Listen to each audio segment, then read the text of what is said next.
It's part of our heritage.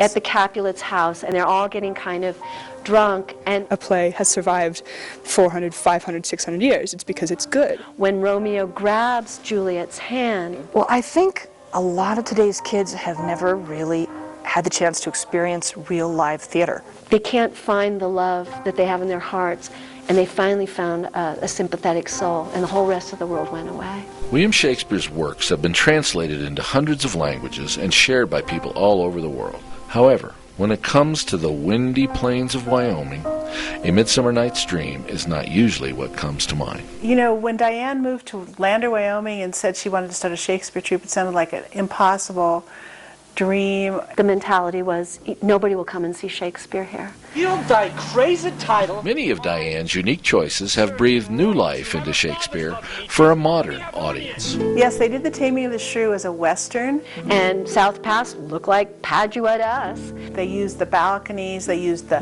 front porches, the wooden sidewalks. Dressed in cowboy boots and running around with cowboy hats on and different accents and whatnot. And they had these horses that you wore as part of your costume, and it looked exactly like someone was riding a horse, and you galloped with your own legs. And people who were there at South Pass just as tourists got to watch the performance, and it was just exciting to see.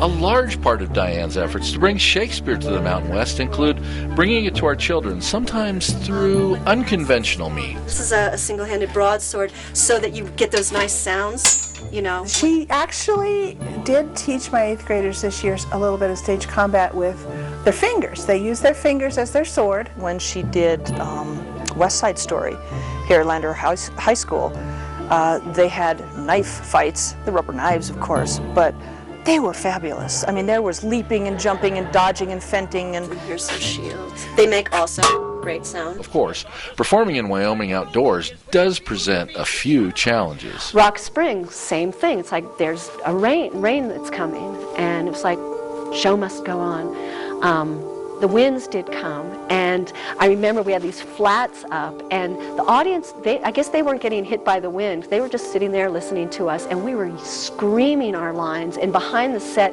people were holding up the set, and they were going, Diane, when do we call it a cut? When do we say enough is enough? And I looked at a crack in the set, and I went, when the audience leaves. One of the theater company's most memorable performances took place at the Wyoming Honor Farm. We were so at one with our audience. It was like we weren't reciting Shakespeare, we were talking to them. And some of the themes of the play of rejection and isolation and redemption were very relevant, I think, to anyone who's in that situation. He just went down into the inmates, and he has this famous speech about, you know, what he needs in the perfect woman.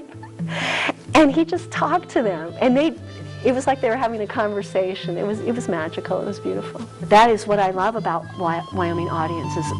They don't see it as theater or something that's that they're supposed to sit back and judge whether it's good or not. They actually give themselves over to the characters. After sitting through these long plays, it's almost like they closed a novel. They're not the same people they were before they saw it.